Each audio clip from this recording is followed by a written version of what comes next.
Your complaint is that somehow Jews and women and other people will be offended by this not particularly good, but it seems to me sort of mainstream and inoffensive ad. I mean, you think it's inoffensive to say that the president's waging war on religion? Welcome to News Beast. We've got political all-stars Peter Boyer and Michelle Goldberg. Never a boring conversation. We have News of the Day Romney releasing a new ad, not an associated super PAC, but actually the Romney campaign decrying Obama's war on religion. President Obama used his health care plan to declare war on religion, forcing religious institutions to go against their faith. So this riff has gone from the fringe to the mouth of the candidate himself. Michelle, I'm sure you have some thoughts on this. You know, I mean, I can't really say that I'm disappointed in the Romney campaign because I would suggest that I expected better. But to me, what's fascinating is not kind of how quickly they've decided to muck around in the fever swamps, but also who exactly they're targeting with this ad. I mean, I have to assume that they've done their focus group research, so they're obviously going after, because it's not just declaring a war, it's not just saying that Obama has declared a war on religion, it also uses his visit to Poland. It talks about, I believe, Pope John Paul II. And Lech Walesa. The back half of the ad is very high-minded. Right, so this is basically a kind of targeted appeal to working-class Catholics. And in that, maybe it will be effective, although I have to think that most people who already believe, who are inclined to believe that Obama has declared a war on religion, were not thinking about voting for him anyway. What to me is interesting is how this then plays with the other kind of constituencies that he's trying to win over, you know, because he's also trying to win over at least some small segment of Jews who are traditionally incredibly freaked out by religious culture war rhetoric and much more scared of the religious right than almost any other force in American life. You think and so? Yes, and we can go back and talk, I mean, that goes way back to Reagan.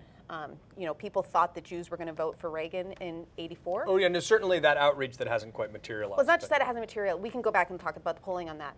But and then the other thing is single women who, you know, who are going to be a huge constituency in this election, and who, again, with them, the birth control mandate is quite popular, and this kind of Jerry Falwell type rhetoric, I mean, maybe his focus groups are showing otherwise, but I have to think that this is not going to. So this is a play to the base hat as opposed to an outreach to undecided Catholic voters. Pretty hilarious. Peter? The idea of Mitt Romney as Jerry Falwell.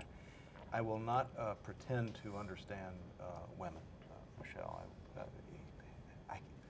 I guess it is possibly the case, and you seem to be attesting to it, that women will be more responsive to an ad claiming that Mitt Romney is a secret cancer weapon carrying guy who murders the victims with the. You're referring to the Priorities USA ad that said the woman who lost her health care. That somehow is a fringe, you know, is a mainstream thing that's somehow going to reach, I guess. Well, you're putting no, I don't know. I mean, I'm not sure where you just made that leap and put all of that in my mouth. Because your complaint is that somehow Jews and women and other people will be offended by this not particularly good, but it seems to me sort of mainstream and inoffensive ad. I mean, you think it's inoffensive to say that the president's waging war on religion?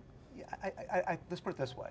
John, you used the word fringe. I think the first people to use those terms, I know that you have an objection to the idea of waging war on fill in the blank, waging war on women, which is what, of course, Barack Obama and his surrogates say almost every single day about Romney and the Republicans, and waging war on religion, which is what the right says about Obama. But that was a term that was first used, to my ears anyway, by that not exactly fringe character, Timothy Cardinal Dolan, who is, you know, basically the Pope of the United States. And those people really do, those folks, the Catholic Church really does feel that Obama and the Obama administration is quite deliberately declaring war on them for, they might be right, they might be wrong, but the fact is it's a legitimate view. And, you know, by the way, it's going to be heard in the pews of the Catholic Church between now and election day. So it's not entirely insignificant, and is hardly a fringe assertion. I personally don't like the idea of war on whatever, because as John has pointed out, we have actual wars going on in this world, and they mean something. Is your argument that because something is deeply felt by a lot of people, then it necessarily is a legitimate line of attack? Because by that standard, it would be perfectly legitimate to talk about a war on women, which many women, whether or not you think that that's a fair charge, is something that is, again, deeply felt by many women, including many women with very kind of mainstream perches. I have absolutely no problem with the fact rhetoric that- of the yeah, rhetoric I mean, of the if war you- on no, women. I don't like the rhetoric of war on anything. Just keep in mind, war But I'm- implies I'm not- people I'm not shooting and question- getting I'm not questioning killed. that Sandra Fluke or Not a metaphor. feels what she feels quite deeply, and she's now become a political figure in part of the Obama camp. I'm not questioning that. I'm just saying, why is it that we're not supposed to question that, but we do question those deeply felt feelings and objections to the HHS readings of the Obamacare law that Catholics and many other Americans feel, because those are just as deeply felt. In fact, my personal argument is that they have a better case than Sandra does. I would draw the line between facts and fear-mongering a little more brightly than perhaps this ad does. Final word, Peter Boyer. Disappointment. All right, fair enough. Michelle? Fever swamps. I do like fever swamps a lot. That's 2 words. Yeah, facts. That's all for us for News Beast. We'll see you tomorrow.